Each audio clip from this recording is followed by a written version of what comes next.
What's up, everyone? Welcome back to Inside the Lines. Happy Monday. We got a great week of sports ahead. We got the NBA playoffs tonight. We got NHL playoffs. We got College Baseball World Series.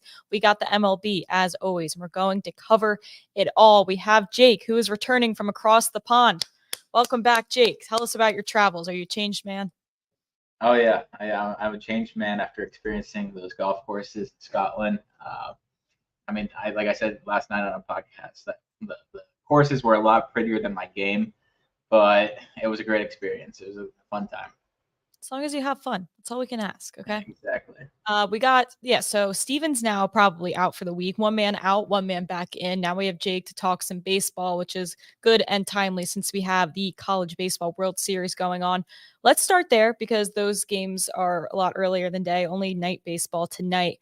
Let's start with Florida NC State. This kicks off around 2:00, right? Yeah, 2 o'clock, Florida NC State in an elimination game. I'm really just don't get this line at 9.5, especially with the reports of the winds blowing out today. Uh, I just just doesn't make much sense. I talked last night that I thought Whitaker was going to start for NC State, but now NC State announced Britton's going to pitch, and he's a much better matchup for the Gators to hit against than Whitaker would be. Gators struggle against Whitaker types, but really mash against Britton types. Jack Caglione, when he pitches, the game's average 15 run score, and this line went from 10.5 to 9.5. I don't understand that, but I hammered the over. I hammered it at 10.5, then I went back and double dipped when it moved to 9.5. So I really like this. That's wild that it's moving the opposite direction, especially with the wind. Is this a way of you not trying to make a bias pick and pick your Florida Yeah, Gators? exactly. I've been hedging happiness, and Yes, this is a way around hedging happiness. So absolutely. if the And I Gators can win or lose, and they still hit. So Yes. And we did go 2-0 so far on the Model College Baseball World Series picks. If anyone saw on Twitter, I posted them on the Sportsline Twitter. We'll continue to do that for the days we don't have shows as well. But we got one more college baseball play for us here, Kentucky run line. yeah, I think Kentucky's in a good spot here. I was talking last night on the show I did with Noah Beanick. You should check that out. He's really good at college baseball. But Kentucky is throwing Mason Moore here. Texas A&M saved their ace Ryan Prager for today, but so you might be asking why do I like Kentucky with Texas A&M's ace going on the mound? Texas A&M pitched their top two relievers against Florida. Each went 3 innings, so they're probably unavailable today. Maybe they go an inning at most. Prager got hit really hard in his last start against Oregon, and as a freshman in the College World Series, he got shelled in 2 1/3 innings against Oklahoma. So he could be a little shell shocked here. He's not a strikeout pitcher, and Kentucky is just such a scrappy team.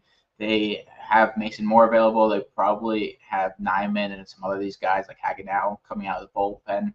I think this is going to be a really, really fun game. I don't mind Kentucky plus 110 money line, especially with some of these injuries for Texas A&M. They lost their Sunday starter and Shane Sadeo, and they lost Brandon Montgomery, their stud outfielder, to a season-ending injury when he broke his ankle last week. So I'm just keeping it a little safe here, going with Kentucky in the run line, but I don't mind a little sprinkle on them. Even though the model and all the analytics say Kentucky's not a great team, they're the number 2 team in the country for a reason, and they win all these games. They're a very scrappy team. I was just going to ask, after last weekend's games, who would you rank as the top, not the top, who's playing the best college baseball right now? Top 3 teams. Well, Tennessee for sure. And they're Tennessee still living up to the hype. Yeah, Tennessee, they had a 6-1 win yesterday against North Carolina. They came back and beat FSU in controversial fashion. Either way, we would have won that run line there, so that was nice, not having to worry about that. Even though FSU blew it and Tennessee walked it off, we still got that FSU plus 1.5. We did. But Tennessee for sure, number 1. I think FSU is probably number 2, but they're in the same bracket as Tennessee, so that's tough for them. And I would probably have Kentucky and Texas A&M right behind them at 3A and 3B, but those are what I'd go with. Florida State's definitely a dangerous team, but they'd have to beat Tennessee twice to advance. So I don't Right. mind playing a little sprinkle because they have pretty good odds. You're getting pretty good odds because it's very unlikely that they win 2 in a row against Tennessee. But Florida State's a very dangerous team. Okay. Fair enough. All right, let's move on to the majors here. We'll do a little MLB before we start to break down this game 5 here. A lot of conversations to be had. I see some people talking about in the chat. We have a few night games here in the MLB. Let's start with our favorite. Let's start with some Nerfies here. Yeah. So if you want to show the screen, I have the games up. Going with Detroit Atlanta Nerfy, and which is interesting about this game is Reese Olson, 13 starts this season. The Nerfy is 13-0. We don't necessarily have a ton of model value.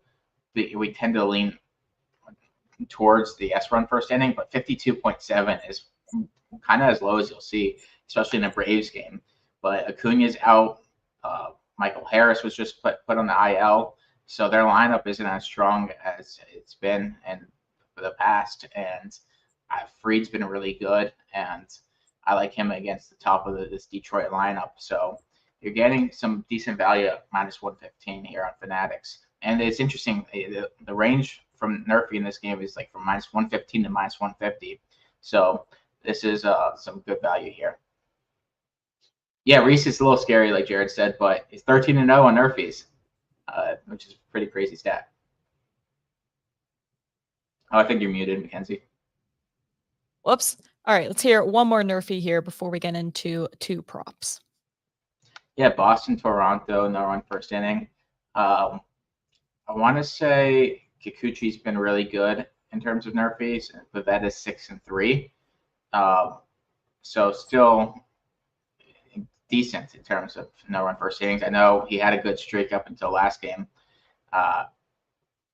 And I just think Kikuchi's been pitching pretty well. But it's also Boston is on the road after a Sunday night baseball game. We know the Sunday night baseball curse. It could hurt their offense a bit as well. I'm just liking the no run first inning here. This is also one where the range is pretty big from minus 118 like minus 140. So I would search the best value. I used OddsJam earlier for the best value, but that's an hour ago. You can never know where it changes. Yeah. And good thing is, I mean, we do have some time before these games start, but always good to get them in early as well. All right, let's take a look at one pitcher prop here, headed over to the Angels. Yeah, Jose Soriano, under 17.5 outs here. We have him projected for, I think, right around 16. And I like this under a lot because he tends to walk a lot of batters, and he's going up against a top 5 team in terms of walks. He's projected for 2.35. I know he's over 2.5, so like plus 130. So I say slight value on that according to the model if you like that play as well. But I mean, Milwaukee just walks, and so Oriano was a converted reliever, so he's been the bullpen, and it's kind of hard for these guys to stay stretched out once you convert them to starters. Sometimes they hit a little bit of a blip in the road, and so I like this matchup for Milwaukee against Soriano, and I don't think he goes 6 innings. Okay. Especially at -1. I got it minus 105 on Hard Rock this morning, so if you're in Florida, that's pretty good value. It's minus 104 and Bet Rivers is the best value. Yeah. We got Stevens in the chat. He is in Disney right now with his family, but he is here committed to the grind. He is in the Guardians of Galaxy line right now. So he has made it here. We didn't see any attendance from you when you were on your trip, Jake, so you're already behind there.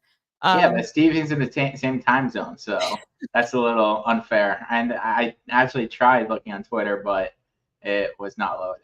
And, yes. I made a deal with my dad. That if I stay off my phone, he'll stay off his phone. There you go. That's what we tried. Good bonding. A quick question in the chat. The Marlins game, if we have any Nerfi value there. Nerfy.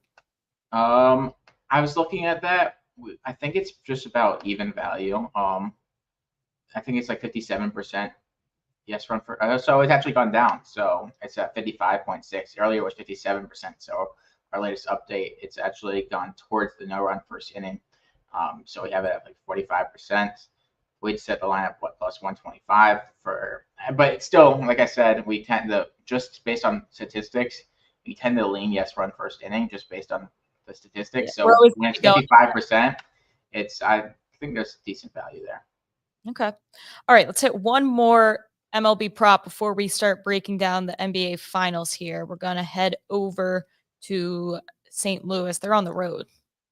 Yeah, Nolan Arenado, which is that same game against Miami.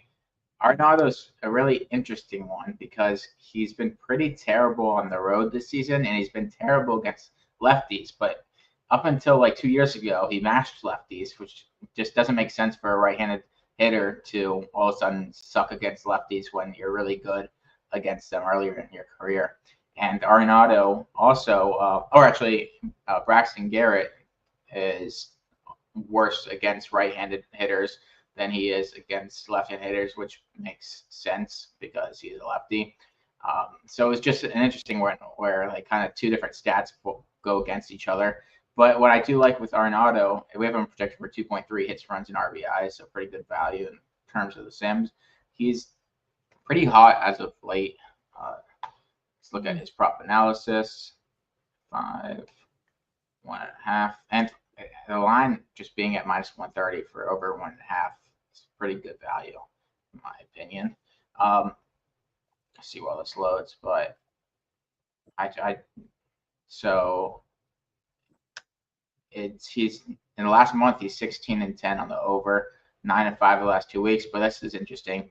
He averages 3.5 hits, runs, and RBIs against the Marlins. So maybe he likes playing in Miami. Maybe he's likes playing in Miami like James Harden likes being in Miami. That's possible. Some people thrive down here, and it's controlled environments, so that's fair. And so he's hitting 6 of the last 8 games if you look back. So, and even though he's been pretty bad on the road, he went 2-1 on that road series against the Cubs. So I'm liking that. Okay. I see Drew's asking a question in the chat about that. I'm going to let you guys answer that in the chat while I bring us on over to the NBA. Time to get into the association. Let's take a look at what we have projected in general right now for Game 5. We make the score Dallas 104, Boston 111. So we do have value on this minus 6.5. We do have some slight value on this over as well. And a lot of that is stemming from we have Boston going over their team total. So one of our best bets here for today from the model is Boston team total over. You can find it 107.5 now. It's actually dropped down. So maybe you can wait even closer to game time and get some solid value here. But what we're basically asking for Boston to do here is just have an average offensive night, which is shooting 40% from deep for them. And they haven't done it in the last 6 games. And it feels like, I hate to say they're due, but they're entirely due to go home, get right from deep again. When they're shooting 40% from deep, they'd be 3-1 to this over in the playoffs. So we really haven't had that aggressive, powerful offensive game from Boston yet. They haven't gone over this number in the series yet. So it just feels like regression to the mean for them would to be, scoring more points. So again, I think it went really poorly for them last game. Offensively, I have to imagine it's a bounce back spot for them at home. So I think this is a good spot to buy on them. I think this is probably one of the lower team totals for Boston we'd see in a home game. They average 121 at home on the season. And Dallas, I believe, allows 113 on the road too. So Jake, do you agree with this and what the model is saying right now? I mean, I definitely understand why the model likes the over here, and based on the season averages. And I guess you can say they're due. That's honestly, after the last couple of games, they definitely are due. I just think we haven't had that massive, holy crap, this Celtics offense rocks game yet. Yeah, I mean, and they've missed it from the games 1 through 3. They've missed each of that by 2 points or 3 points in every game. So it's pretty crazy. They're right there, but they just haven't hit this total. I mean, also, if they are blowing Dallas out or it's a blowout, it's a home game. They put their guys off the bench. You see them wanting to chuck up some balls too, to score in the finals as well. So, I mean, I don't mind this play. I have the model up if you want to show that as well. Yeah. In my head, I don't think anyone can really read it anyway. So some live questions. I don't know. I'm trying to see if anyone has any NBA prop questions. Feel free to put them in the chat. I'm trying to give a play on each side of the ball.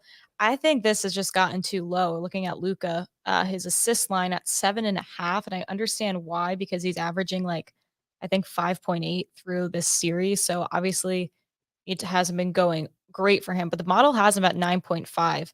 Again, because he's only gone over this 8.5, the last 5 playoff games. Now this has moved down to 7.5 as well. But I mean, I think that they're gonna have to get the ball out of his hands in this game. And the role players are gonna have to show up a little more, especially with Lively playing more minutes. They have a lot of success with the lobs from Luca to Lively. Also, Tim Hardaway, rising from the dead. The ghost of Tim Hardaway seems to be coming back. So, I mean, you don't want to overthink it here.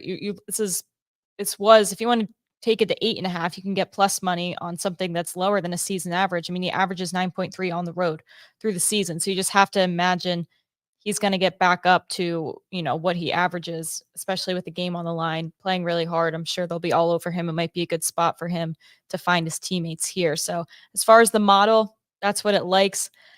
I'm terrified. I don't really know what the If right you move. look at his potential assists over the last couple of games, Luka, I mean, he's only averaging 7.5 potential assists the last 2 games, which have gone under, and he has 6 and 5.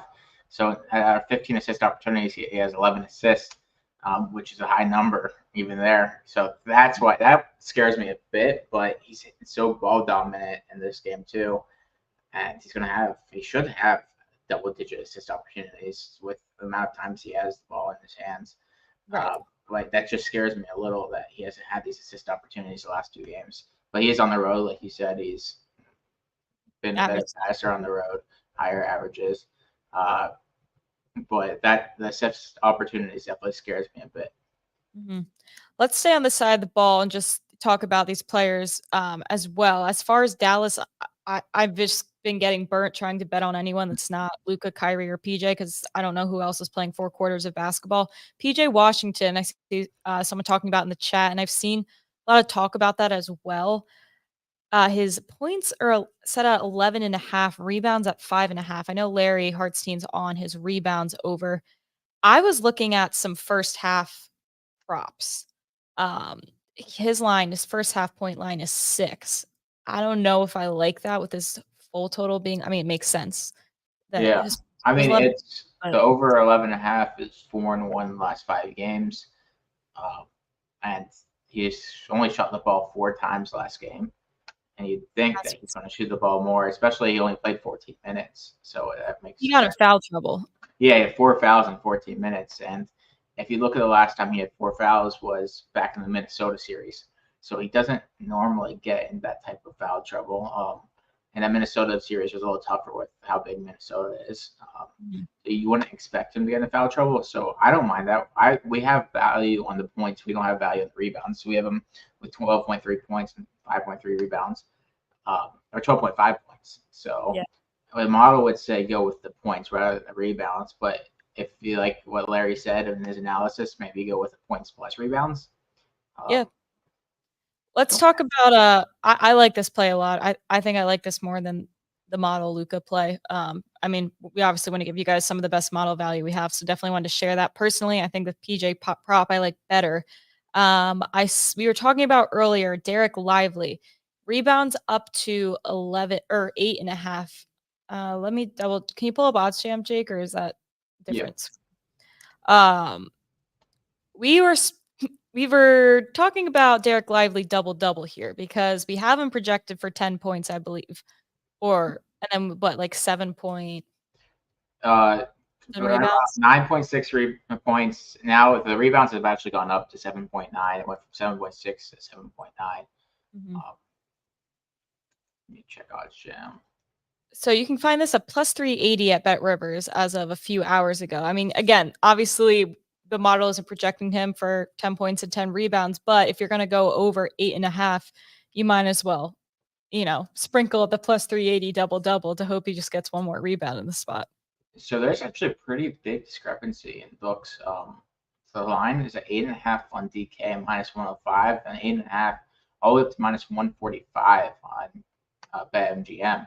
So if you do like the rebound, now it's even money as of a second ago. plus 100, 8.5, all up to minus 145 on BetMGM. But these books that are heavily juiced makes me think that they know he's going to go over. So DK, I guess, is not a believer in Derek Lively.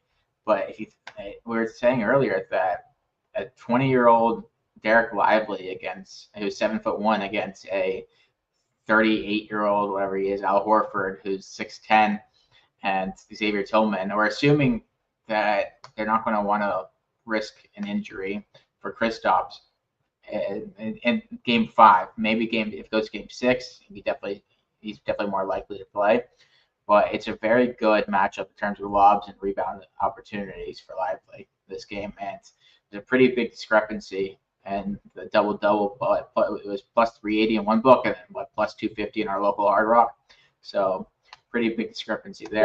Local Hard Rock giving us the worst lines in America. Of course, yeah. Can you go Derek Lively? What do we have him projected for? 9.6 points and what was 7.9 rebounds?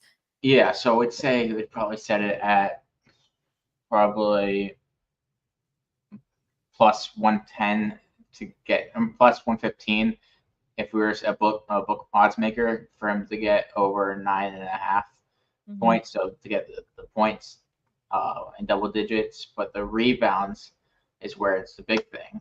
But we have all of 8. I don't know. I just think with the matchup, he's going to have plenty of rebound opportunities. And he had 13 and 12, and the books will expect him to go over. So if you like the over 8.5 instead of paying minus 130, go with a double-double at plus 380. I just think it's worth it. Yeah, this could be a good play. A few plays I was just thinking about wanting to talk out with you guys live, see what other people's opinions were. 2 Celtics I kind of was targeting assist-wise, one being Drew Holiday over 4.5, which we've been on before, and then Jaylen Brown over 3.5 as well. But I think Drew Holiday's assist opportunities have just been monstrous in this series. Yeah, let me look at Drew. So what's the line you get on Drew? 4.5? 4.5. The last 2 games, he's averaging 8 assist opportunities. Let me look at this whole series. Well, that alone, you would like there. 4 games, Drew Holiday. I mean, I kind of like that. We have really good model value. What's the juice like? I had it. Let me look real quick.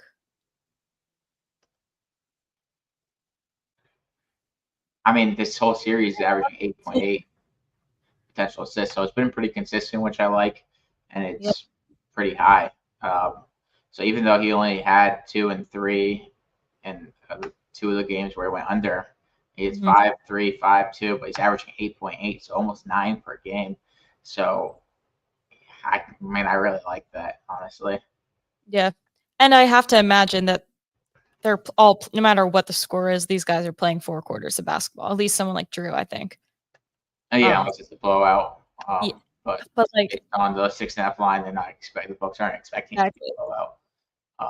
And it'd have to be they almost blew a 21-point lead in Dallas, so it'd have to be a really aggressively large lead, I think, for Drew Holiday to come out of this game. So, okay, we like Drew Holiday over 4.5 assists.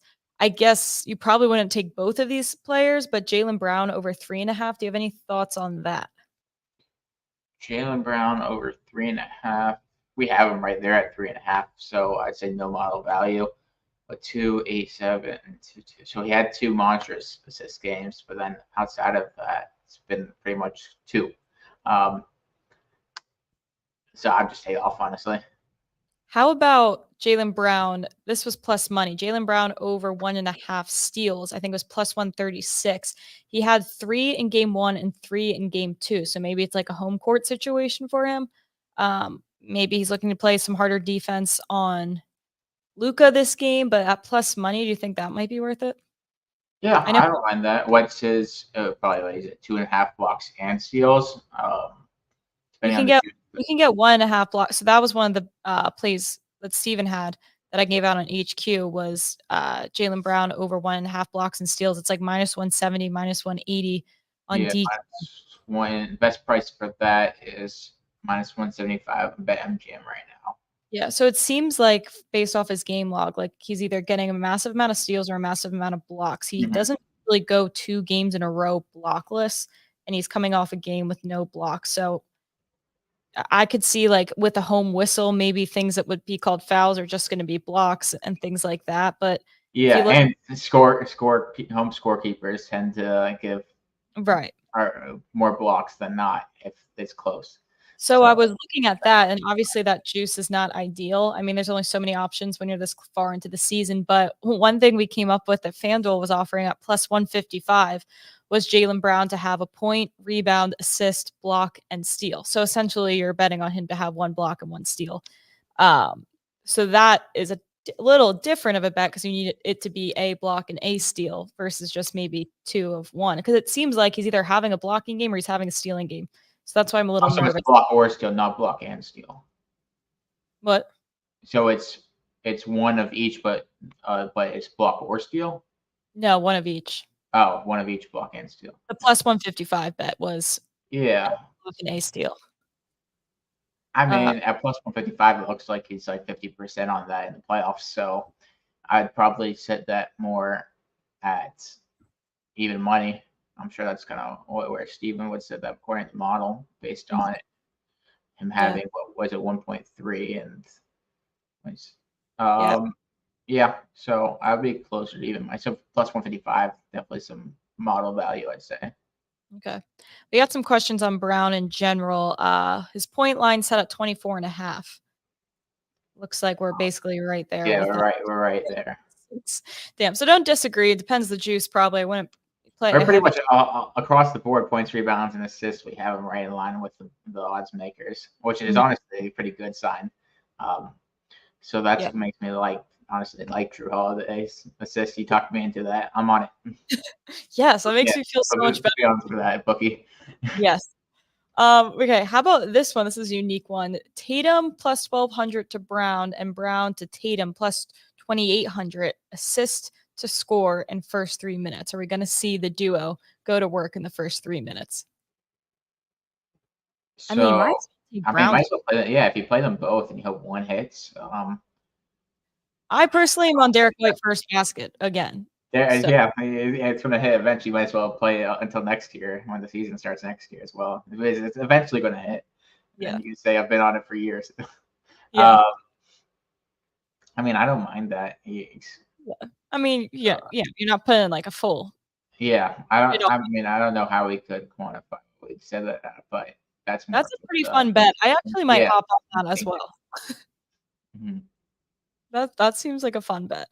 Okay, another question here. Looking at Celtics first half team total over 55.5. I can't say.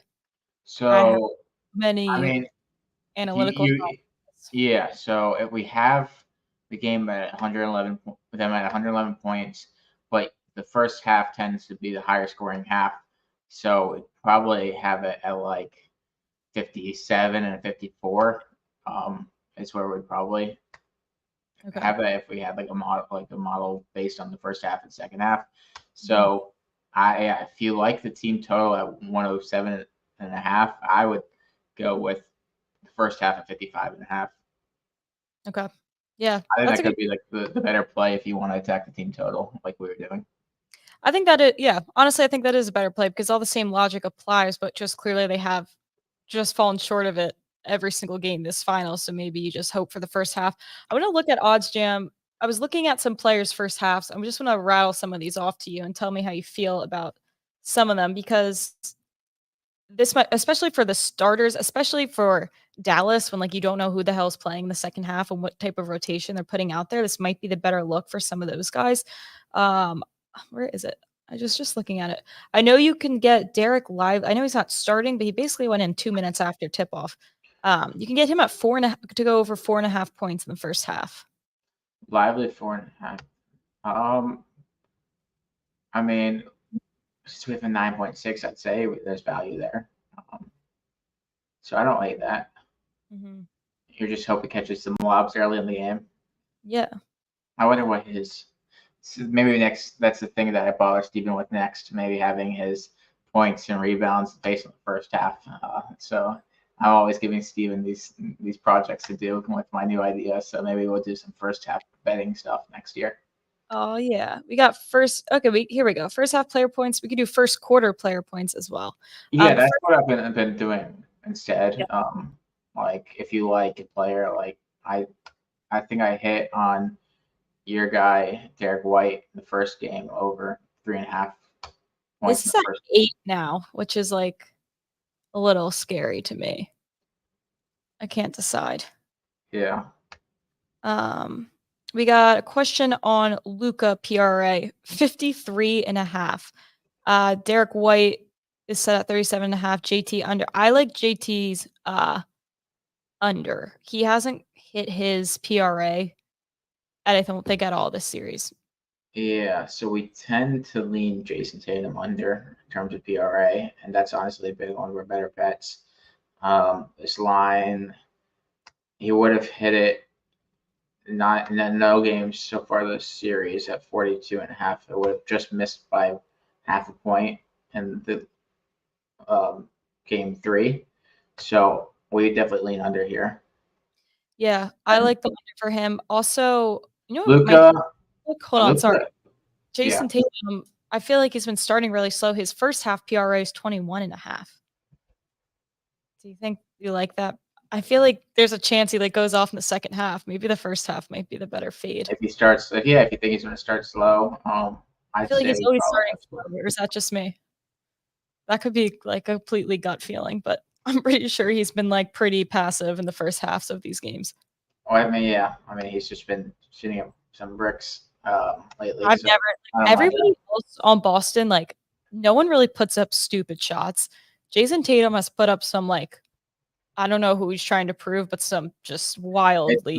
It's the I want the MVP shot. Yeah, that's what it is. Putting out, yeah. Yeah. Anyway, these other guys here, Luca or Derek White, and he's looking at both the unders here. So Luca, we have the consensus line at 50.5. So you get under 53.5. We have him at 50.8. So 50.5. Let me check odd shape on that because that's interesting. If it's jumped a lot. So I will say Luca coming off of a loss like this usually turns on the Jets pretty heavily. Yeah. So Luca, I see his PRA now at 49.5. So if you could, I don't know if it's an alt line at 53.5, but if you could get 53.5, take the under for sure because you're getting 4.5 points, rebounds, and assists of value just based on the line movement. What else? Derek There's always a chance. So I guess these are all alt lines. I guess looks like so. Yeah. I think JT's PRA is somewhere in the 50s. Tatum's is 43.5 in the consensus line. So these are all alt line. This would be an alt line parlay. It looks like. So we definitely would have value across the board on this. Derek White under 37.5. I mean, there's a ton of value, but I don't know what you're paying for that because his line's at 24.5. But that's definitely an interesting alt PRA. Hey, I'm a fan of the alt player prop parlays. Yeah, maybe just bet on Luca and Jason Tatum under on the alt line because I'm not sure Derek White with 37.5 if you're getting much value there. It's hard to imagine that any game script would allow all three of these players to go under. Yeah. Look, I mean, the alt line's pretty crazy for that's true. I guess for alt. Yeah. Yeah. I got one more player I want to talk about and get off my chest here. Dante Exum, point prop at 2.5 here. He's throwing up the shots. And even if he's playing 10 minutes, I'll be damned if he doesn't put up 6 shot attempts. I think there's a chance that the Celtics really don't care to cover him and he gets one open 3 and that but if you think about it, I'd probably throw away the 7 shot attempts and blowout last game. So that's what scared me a bit. And then before that, he went 1 for 1 and 1 for 1. So that's what I look at more in terms of Exum and in terms of shot attempts. The 1 in those games compared to the 7. Because if you look at it all together, 0, 0, 0, 1, 0, 3, 1, 0, 1, 1, 7. So the 7 is definitely the outlier there. If you're taking a player off the bench, I'd probably maybe go back to Jaden Hardy or something like that instead. I don't know. I'm so terrified of all There's this. there's a better chance because he's had 8.58.015.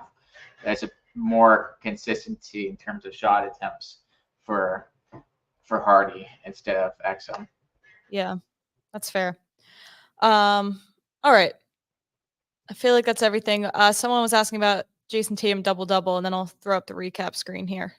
Yeah, so we have him at 8.8 boards. So, but let me look at the juice. The juice is key here. So, double-double, Odd Jam, Tatum. He's been hitting the boards. At minus 154, it's the best price you can get on the major books is FanDuel at minus 130. And considering he hasn't got a double-double since game 2, as Derek said in the chat, I'd say we'd stay off. But with Kristaps probably out, that's more rebounding opportunities for Tatum. But I very little chance he hits the assists. He hit it once in game 2, but the rebounds where you're thinking, and he had a big stretch where he hit that. But I just don't think at minus 150 there's the value there. Minus 140, minus 130. If you get it close to even money, maybe, but I don't like it at the juice where it's at. Mm-hmm. All right. I feel like we got a lot out there. I feel like that was a good, solid, informative discussion. 37 minutes. We haven't gone this long in a while. But definitely a lot to unpack here. We're trying to get creative here. The lines are sharp, obviously, at this point in the season, so you got to look pretty deeply here. I don't know why that says Celtics over 104.5. That's supposed to say 107.5. Apologies there. The model also likes Luka to go over his assists, regression to the mean, go back to his average around 9 assists on the road. Jaylen Brown, this is juicy, but over 1.5 blocks and steals. Maybe add in a parlay, minus 185 on DK. Could be a good spot for him at home again as well. Or you can go for that like plus 155 play as well on FanDuel in every stat there. MLB, as always, we got some plays there. College World Series. And I'd like to officially add Drew Holiday over 4.5 assists. Yeah, I was about to say, sometimes you just talk yourself into stuff as the show goes on. And I'm like, the Drew Holiday 4.5, just based on his assist opportunities. I like that, and I like the first half 55.5 instead of the 107.5, because I think there's definitely, if Boston hits that in the first half, they'd probably hit the 107.5. So those are the two plays that I talked myself into. Okay, so we're adding first half team total. We're adding Drew Holiday as well. We'll ride this together. Maybe we can get a nice hard rock parlay going here from me and Jake. But that's all we got today. Tomorrow, it's just turning into baseball mania, College World Series picks again, MLB. I'll probably have some WNBA if the NBA season ends. Who knows? But game 6 would be Thursday, so we'll have plenty of time to unpack that if that happens to us. But thank you guys for sticking around. As always, tell a friend to tune in as well. Hit that like button if you haven't already. As always, ask us any questions you have on Twitter before tonight. We're happy to answer. With that said, we will see you guys tomorrow.